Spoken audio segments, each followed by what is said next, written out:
मौलाना रूमी एक बात कहा करते थे कि अल्लाह अपने बंदे को उस वक्त अकेला करता है, तब अकेला करता है जब वो ये चाहता है कि पीछे बस वो और उसका बंदा रह जाए। यानी जब अल्लाह अपने और उस बंदे के दरमियान में किसी को नहीं लाना चाह रहा होता ना, और वो बंदे को अपने करीब करना चाह रहा होता है, तो तब वो फिर उस बंदे को अकेला कर देता है। उससे जुड़े जो रिश्ते हैं वो उसको तकलीफ़ देने लगते हैं, या उसका बहुत अपना उसको छोड़ के चला जाता है। और फिर वो आगे से कहते हैं कि मैं अक्सर ये सोचता हूँ कि वो कितना बड़ा और कितना खुश नसीब इंसान होगा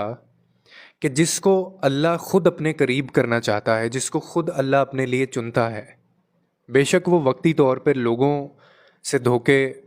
लोग उसको देते हैं, तकलीफ़ देते हैं, कोई अपना उसको छोड़ के चला जाता है, या कोई बड़ी तकलीफ़ से वो गुजारता है, उसको अकेला कर देता है बंदे को। लेकिन आप इसके पीछे जो एक बड़ी वजह है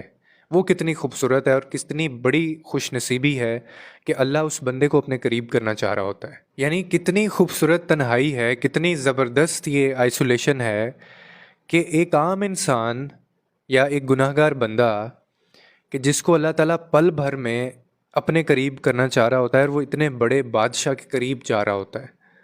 यानी ये तन्हाई उसको उसके करीब जाने का मौका देती है। बज़ाहिर हमें लग रहा होता है कि हमें वो छोड़ के चला गया, मुझसे वो भी प्यार नहीं करता, मेरी वो भी परवाह नहीं करता, या शायद लोग जो हैं वो वफ़ादार नहीं रहे, वफ़ा नहीं मिली, मुझे मोहब्बत नहीं मिली, ना जाने कैसे कैसे एहसासात और जज्बे जिनकी ठोकरें हमें मिलती हैं और ठेस पहुंचती है हमारे दिल को इन सब एहसासात की वजह से। लेकिन ये कितनी खूबसूरत बात है जो शायद हम लोग समझ नहीं पाते कि इसके बाद आप जिस ज़ात से जुड़ रहे हैं, जो ज़ात आपको अपने करीब कर रही है, तो ये घाटे का सौदा तो नहीं हो सकता। और फिर मौलाना रूमी इसकी एक और साइड भी बताते हैं जो इससे भी ज़रूरी है, और वो ये है कि वो कहते हैं कि जहाँ ऐसे शख्स को वो बहुत खुश नसीब कह रहे हैं, ऐसे इंसान को वो कहते हैं कुछ ऐसे बदनसीब बदबख्त इंसान भी होते हैं जो इस मौके का फ़ायदा नहीं उठाते, और इस मौके के बाद भी वो फिर भी इंसान की ही परवाह करते हैं लेकिन अपने रब की परवाह नहीं करते। बदबख्त और बदनसीब है वो शख्स जो तब भी इंसान की फ़िक्र करता है, इंसान की परवाह करता है, और उस शान और उस ज़ात की परवाह नहीं करता जो पूरी दुनिया जहान का मालिक है। और फिर वो कहते हैं कि शायद इससे बड़ा मौका फिर उसकी ज़िंदगी में आता भी नहीं है कि वो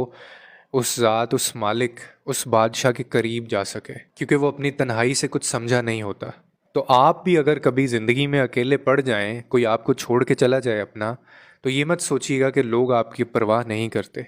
ये सोचिएगा कि उस अल्लाह ने आपकी परवाह की है और वो आपको अपने करीब करना चाहता है, और उस मौके का फ़ायदा उठाइएगा। लोगों के लिए आसानियाँ पैदा करें, रब आपके लिए आसानियाँ पैदा करेगा।